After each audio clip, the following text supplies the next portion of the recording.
research and museum in the state, and I would go to Ladakh often. We got stuck up there and we had no work, so we were in search of books. So I went to the Moravian Mission Library to search out some books so that we could read. I became friendly with the caretaker of that Moravian mission. His name was Reverend Chatan Punsuk. He told me that he has a very interesting reference about St.Issa. I said, what do you mean by St.Issa? And he told me about Isa, what you say, Hazrat Isa, one of the prophets. The name of Nicholas Naughty was there, and it came to light that he had come to Ladakh. He had stayed at this Hemis Gumpa, and he obtained the life of Jesus Christ. In the late 19th century, Nicholas Notovic's book, The Unknown Life of Jesus Christ, had created quite a sensation. It contained texts from ancient Buddhist manuscripts describing the life of Jesus in India.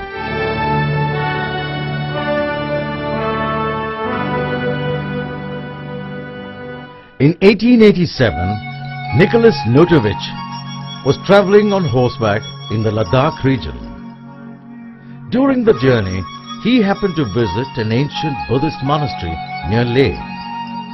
In these beautiful surroundings is situated the magnificent monastery of Hemis.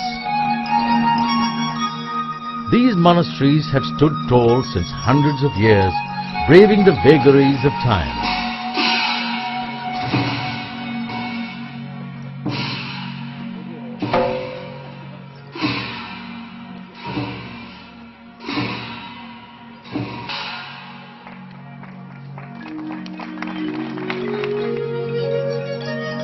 These are the repositories of the teachings of the great Buddha, whose message of love and peace had reached the remote corners of the world hundreds of years before Christ.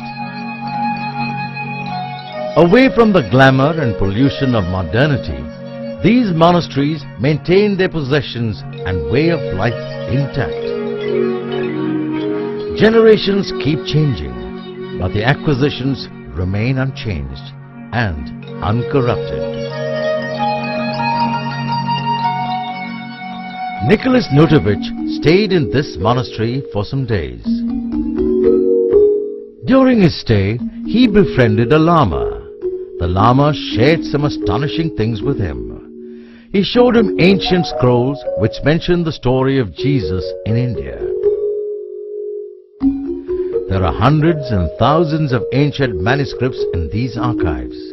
They contain discourses of the teachings of Buddha and great Buddhist monks of yore. Many of these manuscripts have come from other Tibetan monasteries and ancient universities like Nalanda of Magadha.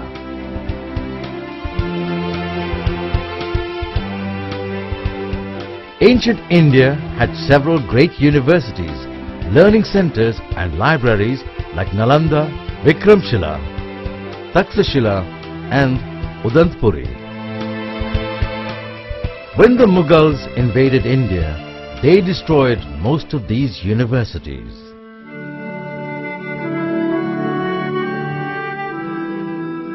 When the attacks were taking place, many Buddhist monks escaped to Tibet carrying loads of manuscripts and books with them.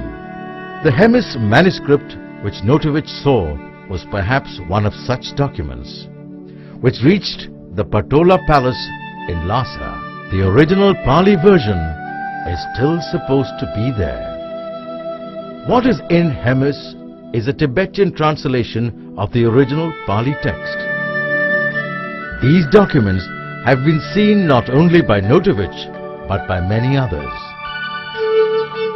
A disciple of Ramakrishna Paramhans, Swami Abhedananda, went to cross-check Notovich's discovery and published the text in his own book, Journey into Kashmir and Tibet. Many other explorers have also seen these documents. These scrolls also reveal the story of Jesus Christ between the age of 13 and 28 years. It is surprising that the Holy Bible contains no story of Jesus during this period. The scripture is completely silent about these years of Christ, but the scrolls of Hemis reveal all.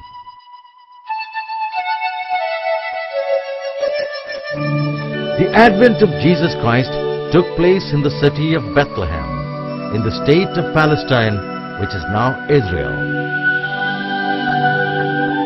Right from the time of his birth, this son of Maryam and Joseph became the cynosure of the eyes of the wise and learned. When he grew up, he bewildered the elders with his explanations and interpretations of the scriptures. This extraordinary talented boy attracted and impressed one and all. People from all over flocked to hear him. The Hemis manuscripts tell us that around the age of 13, boy Jesus left his home and traveled to